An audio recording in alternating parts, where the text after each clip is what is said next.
ओम शांति। हम सुन रहे हैं 1969 की अव्यक्त मुरलियाँ, जिसमें आज सुनेंगे 28/9/1969 की मुरली। पूरे कोर्स का सार, कथनी करनी एक करो। पूरे कोर्स का सार, कथनी करनी एक करो। किस रूप में मुलाकात कर रहे हो? अव्यक्त रूप से व स्नेह रूप से व शक्ति रूप से? बाप रूप से तो मुलाकात कर ही रहे हो, लेकिन स्नेह रूप में व शक्ति रूप में व अव्यक्त रूप में वर्तमान कौन सा विशेष रूप है?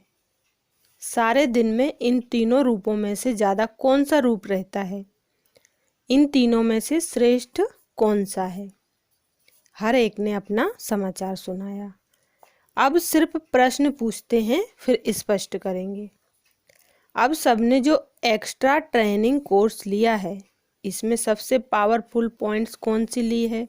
जो पॉइंट विघ्नों को 1 सेकंड में ख़त्म कर दे। हर एक ने भिन्न भिन्न पॉइंट तो सुनाई।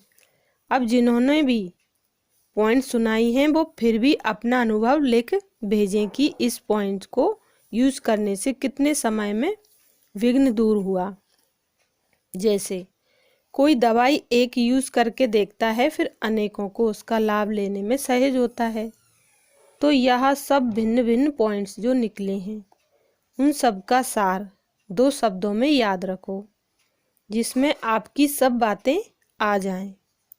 यह जो अब कोर्स किया है, उसका मुख्य सार 2 अक्षरों में याद रखना है कि जो कहते हैं वो करना है। कहते हैं हम ब्रह्मा कुमारी हैं, हम बाप दादा के बच्चे, आज्ञाकारी हैं, मददगार हैं। जो भी बातें कहते हो वो प्रैक्टिकल करना है। कहना अर्थात करना।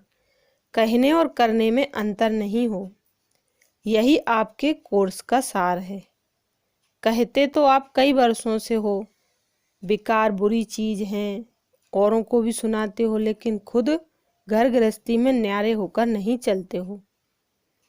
तो अपना ही कहना और करना बदल जाता है। इसलिए आज से यह बात याद रखो, जो कहेंगे सो करेंगे। जो भी सोचते हो अथवा दुनिया को भी जो कहते हो वो करके दिखाना है। सिर्फ कहना ही नहीं, करना है। अब सर्विस जो हो रही है वो कहने से नहीं होगी, लेकिन अपनी करनी से होगी। कथनी करनी और रहनी कहते हैं ना, तो कथनी करनी और रहनी तीनों ही एक हों, तब कर्मातीत अवस्था में जल्दी से जल्दी पहुंच सकेंगे। हर समय यह चेक करो, जो कहती हूँ वो करती हूँ। कहते हो हम सर्व शक्तिमान की संतान हैं, और करते क्या हो? कमजोरी की बात। आज से यह पक्का करो कि जो कहूँगी सो करूँगी। जो खुद ऐसे बनेंगे उनको देखकर और भी आपे ही करेंगे। आपको मेहनत करने की ज़रूरत नहीं रहेगी। अब तक तो यही उलाहने मिलते रहते हैं कि कहते एक हैं, करते तो दूसरा हो। उलाहनों को ख़त्म करना है।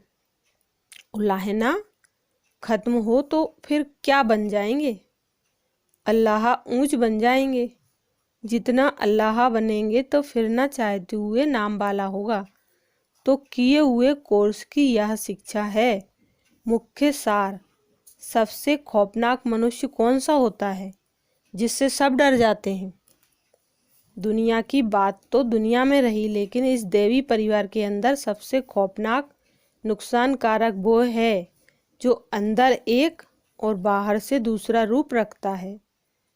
वो पर निंदक से भी जास्ती खौफनाक है, क्योंकि वो कोई के नज़दीक नहीं आ सकता, स्नेही नहीं बन सकता। उससे सब दूर रहने की कोशिश करेंगे। इसलिए इस भट्टी में आप लोगों को यह शिक्षा मिली। इसको सच्चाई और सफाई कहा जाता है। सफाई किस बात में, सच्चाई किस बात में, इसका भी बड़ा गुह्य रहस्य है। सच्चाई जो करें वो ही वर्णन करें, जो सोचें वही वर्णन करें, बनावटी रूप नहीं। मनसा वाचा कर्मणा, तीनों रूप में चाहिए। अगर मन में कोई संकल्प उत्पन्न होता है तो उसमें भी सच्चाई चाहिए। सफाई अंदर में कोई भी विकर्म का किचरा नहीं हो, कोई भी भाव स्वभाव पुराने संस्कारों का भी कचरा नहीं हो। जो ऐसी सफाई वाला होगा वो ही सच्चा होगा। और जो सच्चा होता है उसकी परख क्या होती है? जो सच्चा होगा वह सबका प्रिय होगा। उसमें भी सबसे पहले तो वह प्रभु प्रिय होगा। सच्चे पर साहब राजी होता है तो पहले प्रभु प्रिय होगा, फिर देवी परिवार का प्रिय होगा। उसको कोई भी ऐसी नज़र से नहीं देखेगा। उनकी नज़र वाणी में, उनके कर्म में ऐसी परिपक्वता होगी जो कभी भी ना खुद ही डगमग होगा ना ही दूसरों को करेगा। जो सच्चा होगा वह प्रिय होगा। कई समझते हैं कि हम तो सच्चे हैं, लेकिन मुझे समझा नहीं जाता है। सच्चा हीरा कभी छिप थोड़े ही सकता है। इसलिए यह समझना है कि मैं ऐसा हूँ परंतु मुझे ऐसा समझा नहीं जाता है, यह भी सच्चाई नहीं है। सच्चाई कभी छिप नहीं सकती है और सच्चे सबके प्रिय बन जाते हैं। कई यह भी समझते हैं कि हम नज़दीक नहीं हैं इसलिए ही प्रख्यात नहीं हैं, लेकिन जो सच्चे और पक्के होते हैं वो दूर होते हुए भी अपनी परख छिपा नहीं सकते। कोई कितना भी दूर हो लेकिन बाप दादा के नज़दीक होगा। जो बाप के नज़दीक हैं वो सबके नज़दीक हैं। तो सच्चा बनना। सफाई का सबूत चलन में दिखता है। सिर्फ समझना ही नहीं है लेकिन कर्म में करके दिखाना है। जो कर्म हो वो भी दूसरों की सर्विस के निमित्त हो। अपनी मनसा वाचा कर्मणा को चेक करो। आप अपने को क्या कहलाते हो? बाप दादा भी आप सभी को क्या टाइटल देते हैं? वह याद है? सर्विसेबल बच्चे। तो जो सर्विसेबल हैं उनका हर संकल्प, हर शब्द, हर कर्म सर्विस ही करेगा। भाषण करना, किसी को समझाना सिर्फ यही सर्विस नहीं है, परंतु जो सर्विसेबल हैं वो हर सेकंड सर्विस ही करते रहते हैं। तो अपने को देखना है कि हमारी हर सेकंड सर्विसेबल चलन होती है, वह कहाँ डिसर्विस वाली चलन तो नहीं है। जब नाम सर्विसेबल है तो कर्म भी ऐसा ही होना चाहिए। इसलिए जो कहना है वो करना भी है। यह याद रखने से पुरुषार्थ में सहज सफलता पाएंगे। कई बहुत खुश होते हैं कि हमने इतने जिज्ञासु समझाए, इतने भाषण किए, बहुत सर्विस की, लेकिन वो भी हद की सर्विस है। अब तो बेहद की सर्विस करनी है। मनसा वाचा कर्मणा, तीनों रूपों से बेहद की सर्विस हो, उसको कहा जाता है सर्विसेबल। अब अपने को देखो कि हम सर्विसेबल बने हैं। ऐसा सर्विसेबल फिर स्नेही भी बहुत होगा। अब ऐसा सभी ने ठप्पा लगाया है व कोई साहस अभी रख रहे हैं। जब करना ही है तो गोया ठप्पा लग ही गया। अपने में शक क्यों रखते हो कि ना मालूम परीक्षा में पास हों व फेल हों? होशियार स्टूडेंट्स सदैव निश्चय से कहते हैं कि हम तो नंबर 1 आएंगे। अगर पहले से ही अपने में संशय रखेंगे तो संशय की रिजल्ट क्या होती है? फिर विजयी बन ना सकें। अगर जरा भी संशय रखा तो विजयी नहीं बनेंगे जब तक निश्चय नहीं है। आप लोगों ने शुरू से ही दांव लगाया है कि वर्षा लेकर ही छोड़ेंगे, या सोचा था कि देखेंगे। दांव लगाया, गोया बन ही गए। जब अपने को निश्चय बुद्धि कहते हैं तो कोई भी बात में, ना बाप की नॉलेज में, ना बाप के परिवार में संशय व विकल्प उठना चाहिए। हम शिव बाबा के बच्चे हैं तो सर्वशक्तिमान के बच्चे निश्चय बुद्धि हैं, यह कौन बोलता है? सर्वशक्तिमान के बच्चे बोलते हैं। निश्चय रखने से ही विजय हो जाएगी। बल करके अंदर समझो कि ना मालूम क्या होगा, परंतु फिर भी निश्चय में विजय हो जाएगी। अगर निश्चय नहीं है तो आपका कर्म भी वैसा ही चलेगा। निश्चय रखेंगे कि हमको करना ही है तो कर्म भी वैसा ही होगा। अगर ख्याल करेंगे कि अच्छा देखेंगे करेंगे तो कर्म भी ढीला ही चलेगा। कभी भी अपने में कमजोरी की संशय की फीलिंग नहीं आनी चाहिए। कमजोरी के संकल्प ही संशय हैं। अब कहाँ तक यह पुराने संस्कार और संकल्प रहेंगे? पुराने संस्कार भी नहीं, संस्कार तो मोटी चीज़ है, लेकिन पुराने संकल्प खत्म होने चाहिए। तब कहेंगे भट्टी से पक कर निकल रहे हो। भट्टी का अर्थ ही क्या है? भट्टी में सारा जलकर खत्म हो जाते हैं, रूप ही बदल जाता है। कोई भी चीज़ भट्टी में डालेंगे तो उनका रूप गुण आदि सब बदल जाएगा। आप भी भट्टी करते हैं तो रूप गुण बदलना चाहिए। ईंट जब पकती है तो पहले मिट्टी होती है, फिर पकने से उनका रूप गुण बदल जाता है और कर्तव्य भी बदल जाता है। इसी रीति अपना रूप गुण और कर्तव्य तीनों ही बदलते जाना है। यह है भट्टी की रिजल्ट। अब बताओ कि बदल लिया है व बदलेंगे? आपके उमंगों के साथ बाप दादा की भी मदद है। जितना आप अपने में निश्चय रखेंगे उतना बाप दादा भी अवश्य मददगार बनते हैं। स्नेही को अवश्य सहयोग मिलता है। किससे भी सहयोग लेना है तो स्नेही बनना है। स्नेही को सहयोग की मांगनी नहीं करनी पड़ती है। बाप दादा के स्नेही बनेंगे, परिवार के भी स्नेही बनेंगे तो सभी का सहयोग स्वतः ही प्राप्त होगा। मुख्य यही दो बातें हैं, निश्चय बुद्धि और नष्ट मोह। यह तो तिलक माथे पर लगा ही दिया है। स्लोगन भी याद रखना है, जो कहेंगे वो करेंगे। यह है माताओं की सजावट। माताएं श्रृंगार ज़्यादा करती हैं ना, तो इन माताओं का श्रृंगार रत्नों से किया जाता है। सबसे चमकने वाला श्रृंगार होता है रत्नों का। सोने में भी रत्न होता है तो जास्ती चमकता है। तो बाप दादा ने इन माताओं को रत्नों से श्रृंगारा है, क्योंकि संगम पर सोने से भी ज़्यादा हीरा बनना है। जितना जितना अपने को रत्नों से सजाएंगे उतना ही न चाहते हुए भी दुनिया की नज़र आपकी तरफ जाएगी। दुनिया को कहने की दरकार नहीं होगी कि हमारी तरफ देखो। यह ज्ञान रत्नों का श्रृंगार दूर वालों का भी ध्यान खिंचवाएगा। इसलिए इन रत्नों के श्रृंगार को सदा के लिए कायम रखेंगे, ऐसा निश्चय करना है।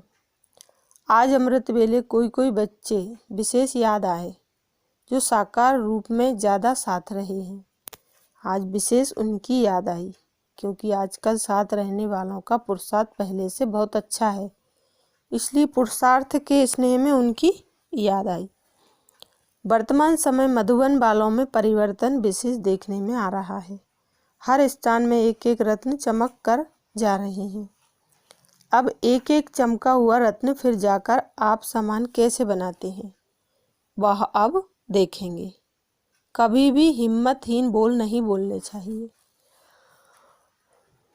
पुरुषार्थहीन व हिम्मतहीन बनना, वह अब जमाना गया। अब तो मददगार बनना है और बनकर दिखाना है। अभी सबके दिल के अंदर यह रहता है कि हम भी जल्दी ही जाएं। आगे तो कहते थे कि संगम युग में जितना जास्ती रहें उतना ही जास्ती अच्छा है, क्योंकि साकार के साथ में ही संगम के सुहेज थे। अभी तो चाहते हैं कि जहाँ अपना रहबर वहीं हम राही भी चलें। तुम लोगों की चलन वाणी से भी ज़्यादा सर्विस करेगी। डबल सर्विस में सफलता होगी तभी डबल ताज मिलेगा। बोलो, सिंगल ताजधारी बनना है या डबल, या बने ही हुए हैं? शक्ति रूप बनने का साधन क्या है? शक्ति रूप तभी बन सकेंगे जबकि अव्यक्त स्थिति होगी। अव्यक्त स्थिति में रहकर भल व्यक्ति व्यक्त में आते भी हैं। अव्यक्त स्थिति में रहकर भल व्यक्त में आते भी हैं, तो सिर्फ सर्विस अर्थ सर्विस समाप्त हुई तो फिर अव्यक्त स्थिति में रहना। ऐसा अभ्यास रखना है। जो बलि चढ़ जाता है उनको रिटर्न में क्या मिलता है? बलि चढ़ने वालों को ईश्वरीय बल बहुत मिलता है। जो संपूर्ण स्वाहा होते हैं वही सदा सुहागिन बनते हैं, उनका सुहाग खत्म नहीं होता है। जो सदा सुहागिन होते हैं उनकी अविनाशी बिंदी सदैव होती है। आत्म स्थिति में स्थित रहने की बिंदी सदा सुहागिन को हर समय मस्तिष्क में याद रहती है। सदा सुहागिन की और कौन सी निशानी होती है? एक तो बिंदी, दूसरा कंगन होता है, वो है संगम रूपी कंगन। दोनों कभी भी नहीं उतारेंगे। संगम के कंगन उतार देने से सुहाग खत्म हो जाता है। अभी विशेष कमाल की सर्विस करनी है। अपने संग से सबको ऐसा रंग लगाओ जो कि कभी उतर नहीं सके। म्यूजियम में तो सिर्फ संदेश लेकर चले जाते हैं, लेकिन अब यह ध्यान रखना है कि हमारे संग का रंग इतना तो अविनाशी रहे जो कि कभी भी वह उतर नहीं सके। अभी जंप देकर आगे जाना है। पहले था सिर्फ चलने का समय, फिर दौड़ने का समय भी आया, अभी तो है जंप का समय। अगर दौड़कर पहुंचने की कोशिश करेंगे तो टू लेट हो जाएंगे। जंप देने में तो समय नहीं लगता। एक रस अवस्था में रहने के लिए एक ही शुद्ध संकल्प रखना है। वो कौन सा? एक तो स्नेही बनना, दूसरा सर्विसेबल हूँ। बस इनके बिना और कोई संकल्प नहीं। सर्विसेबल को सर्विस का ही संकल्प चलेगा। भट्टी का जो लक्ष्य है कि खुद बदलकर औरों को बदलना है, यह लक्ष्य सदैव याद रखना। यह है निश्चय की छाप। आप पर कौन सा छाप लगा है? निश्चय बुद्धि, नष्ट मोहा और सर्विसेबल का। यह त्रिमूर्ति छाप की निशानी लगी हुई है। यह अपनी निशानी कायम रखनी है। आप समान औरों को अपने से भी ऊंच बनाना है, कम नहीं। हमसे ऊंचा कोई बने, यह भी तो अपनी ऊंचाई है ना। ओम शांति।